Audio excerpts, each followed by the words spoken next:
항상 대한민국에 정확하고 빠른 소식을 알리기 위한 시스코크입니다. 구독과 좋아요는 영상 제작에 큰 힘이 됩니다. 국내뿐만 아니라 해외에서도 주목하고 있는 KF-21 전투기가 마침내 양산이 코앞으로 다가왔습니다. 양산이 시작된다는 말은 해외 수출을 위한 준비도 들어간다는 소리인데요. FA-50 전투기의 해외 수출 실적이 말해주듯 KF-21 전투기도 해외 수출 역사의 한 획을 그을 것으로 모두들 예상하고 있습니다. KF-21 전투기의 양산 수량이 많아질수록 도입 단가는 저렴해지고 이는 결국 부품값을 낮추는 효과가 있기 때문에 예산 문제로 골머리를 썩고 있을 우리 국방부에서는 두 팔 벌려 환영하고 있는데요. 그런데 KF-21 전투기를 응원하고 지지하는 대다수의 사람들이 있는가 하면 KF-21을 반대하는 세력들도 있습니다. 이들의 주장은 KF-21 전투기가 세계 시장에 진출하기는 결코 쉽지 않을 것이라고 보고 있는데요. 바로 KF-21 전투기에 들어가는 엔진이 미국산이라는 게 이들의 주장입니다. KF-21 전투기에 적용된 각종 첨단 기술들은 대부분 국산화에 성공했지만 적어도 엔진만큼은 여전히 미국에 의존하고 있기 때문인데요. 그래서 오늘은 KF-21 전투기에 들어가는 엔진의 국산화에 대해 알아보겠습니다.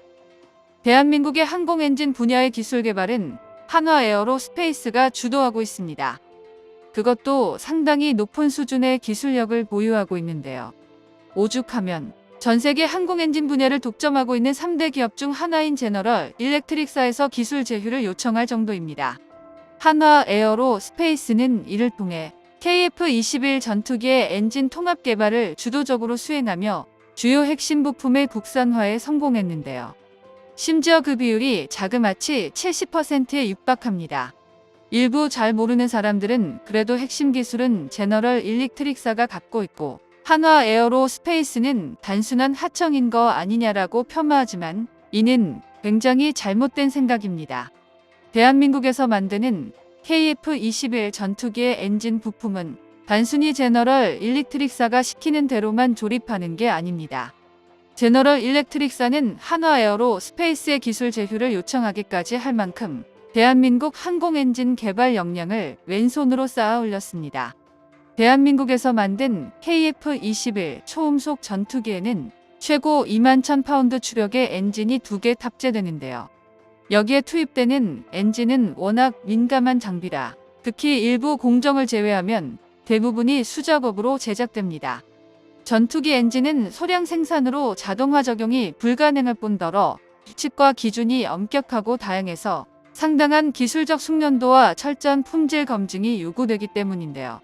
이 말인즉슨 지상이나 해상에서야 운행 도중 만에하나 엔진이 고장 나더라도 어떻게든 생존할 수 있지만 전투기 엔진이 비행 중에 고장나면 그대로 추락입니다.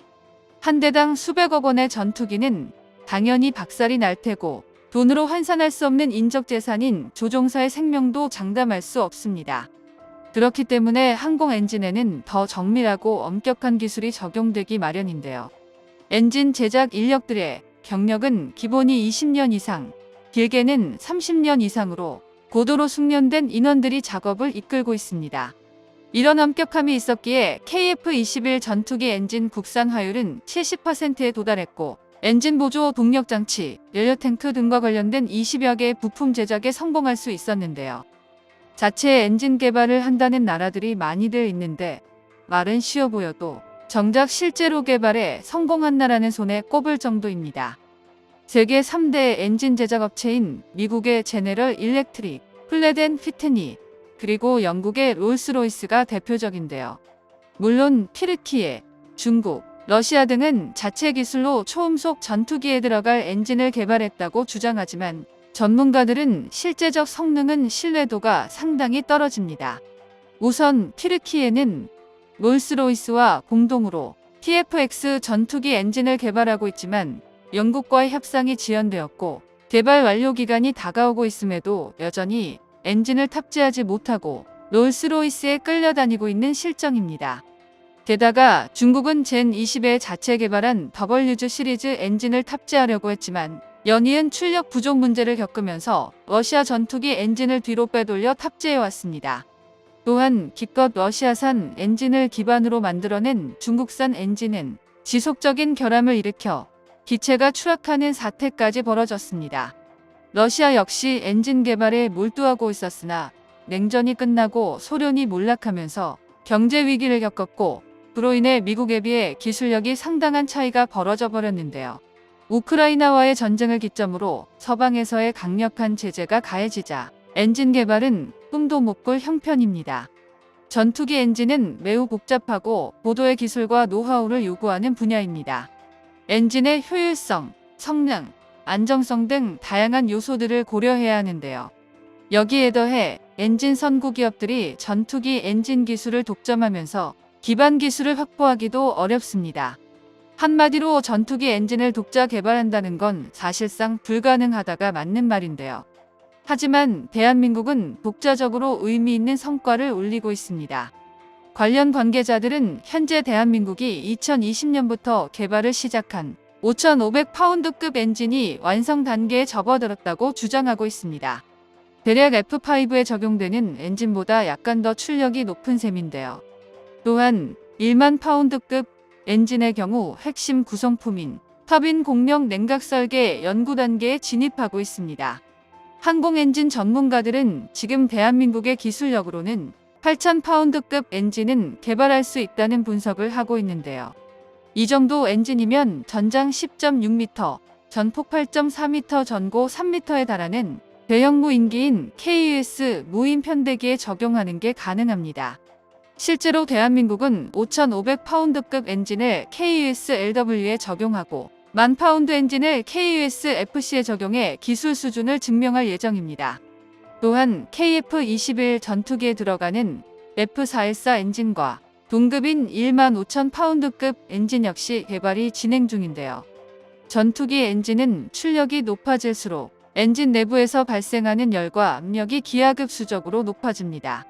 업계에서는 흔히 전투기 엔진의 내열성을 100도 올리는데 10년이 걸린다고 얘기하는데, 엔진 내부의 높은 열은 전투기 부품에 심각한 손상을 줄 수 있기에 뛰어난 냉각 기술까지 추가로 개발되고 있는데요. 여기에 또 초음속 기동을 달성하려면 F터버너 기능을 추가해야 합니다. F터버너를 장착하면 엔진의 배기가스에 연료를 추가로 본사해서 한 번 더 연소시킬 수 있어 최대 추력이 1.5배에서 2배 가까이나 상승하는데요.